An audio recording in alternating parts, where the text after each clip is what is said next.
Hello, my dear students. Good morning. How are you all? I hope all of you are doing really well. So, in today's class, we are going to read our chapter number 3 of Moments, that is Iswaran the Storyteller. The story is written by R.K. Lakshman. He was a very famous cartoonist and a writer also. So let us start our chapter. The title of this chapter, Iswaran the Storyteller, tells us that this story is about Iswaran. He is called the storyteller because he was good at the art of telling a story. Iswaran uses special effects, does voice modulation, uses his body language to make the story realistic so that the listener, that is Mahendra, gets attracted and captivated in his story. The writer wants to highlight this quality of Iswaran, that he was so good at telling stories that they appeared to be real. His stories were a source of entertainment for Mahendra. The story about Iswaran was told to Ganesh by a junior supervisor, Mahendra, who used to work in a firm which offered on hiring supervisors at construction sites like factories, bridges, dams, etc. His work involved moving from one site to another. He was unmarried and adjusted well to odd conditions because his needs were simple. Mahendra had a dedicated cook named Iswaran. He was like an asset because he would cook for Mahendra, wash his clothes, and also chat with him at night.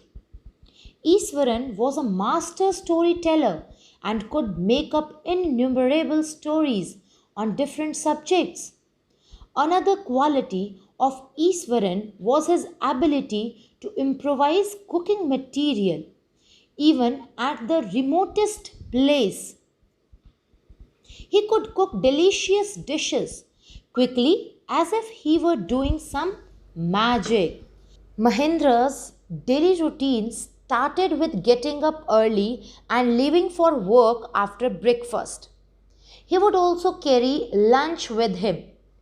When his master was away, Iswaran would use his time to finish off daily chores and have a leisurely bath after that. After lunch, he would read for a while and then take a nap. Iswaran was fond of reading popular Tamil thrillers. Their imaginative descriptions and narrating styles would fascinate him. Influenced by these thrillers, he would add suspense and surprise even to the smallest incident during storytelling. Mahendra loved this style and would listen to Iswaran without interrupting him. Iswaran would start a story with an introduction, or you can say a prologue, in which he would lay the background about a character, usually negative, whose story followed. Then he would describe an elaborate incident involving that character. While describing, Ishwaran would get carried away and would jump about on the floor. He would continue narrating and build up a situation that required a savior or a hero like character to resolve it. Here, he inserted himself in the story as that hero. He would confront the negative character and magically disarm him in a snap.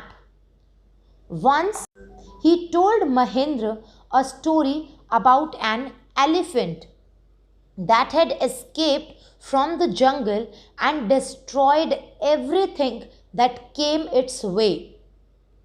When it reached Iswaran's school, everyone got terrified on watching the tusker pull the football goal post and volleyball net. Iswaran told that he was a student of the junior class at that time. Still, he grabbed a cane from a teacher and ran down to challenge the tusker. It tried to scare Iswaran by stamping its feet and kicking up mud. But he was so brave that he hit on the third toenail of the elephant and the animal shivered and collapsed. Iswaran would leave this unfinished story midway and excuse himself to light the gas and warm up dinner. This would leave Mahendra hanging with suspense. On returning, Iswaran would not pick up the story right away. Mahendra would have to remind him that the conclusion was pending. Then Iswaran would wind up the story describing it as his own heroic deed. However, Mahendra would not feel satisfied and would ask Iswaran to explain how he had brought down the beast. Iswaran would attribute his success to some Japanese art, karate or jujutsu, which temporarily paralyzed the nervous system. Every day, Iswaran would recount a new story filled with adventure, horror, and suspense. Mahendra enjoyed listening to these stories, even if they were unbelievable. Iswaran thus entertained Mahendra like a TV.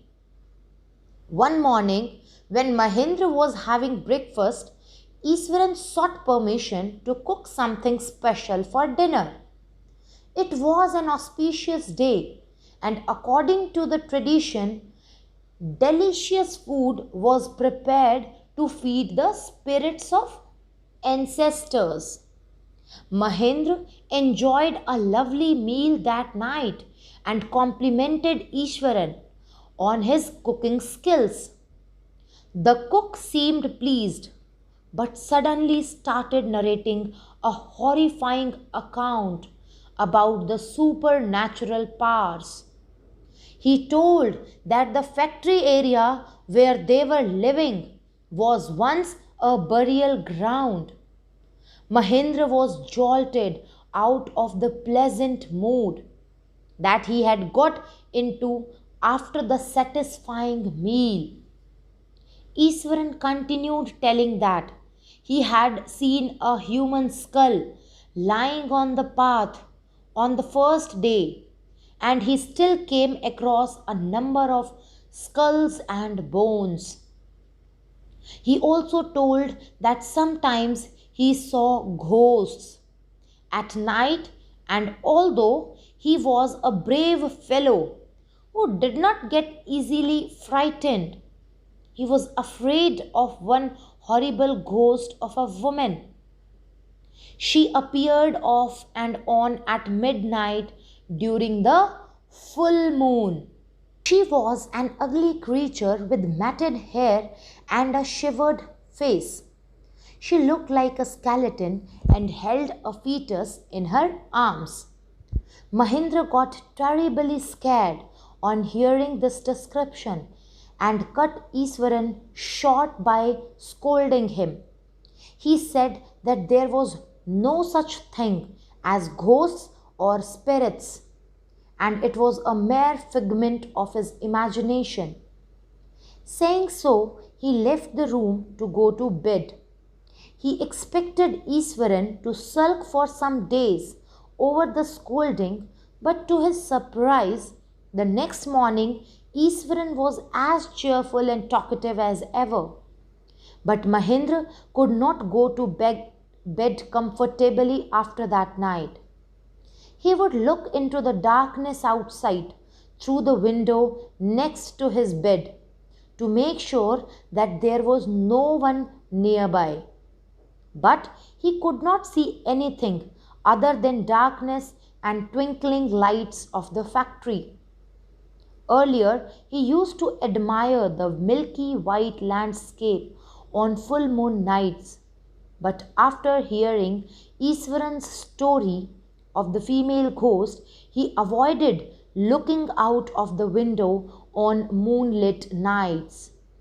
One night, Mahendra was woken up from his sleep by a low crying sound close to his window. At first, he thought it to be some cat looking for mice, but soon realized that it was not so. However, he stopped himself from looking out because he was afraid. When the sound grew louder, he could not stop himself and, lowering himself to the level of the windowsill, looked out at the white moonlit night. There he saw a dark, cloudy form holding a bundle. Mahendra got so terrified that he fell back on his pillow, breathing heavily. When he slowly recovered from this fright, he thought rationally and convinced himself that what he saw was just a trick played by his subconscious mind. However, he forgot everything about the previous night's experience after his morning routine.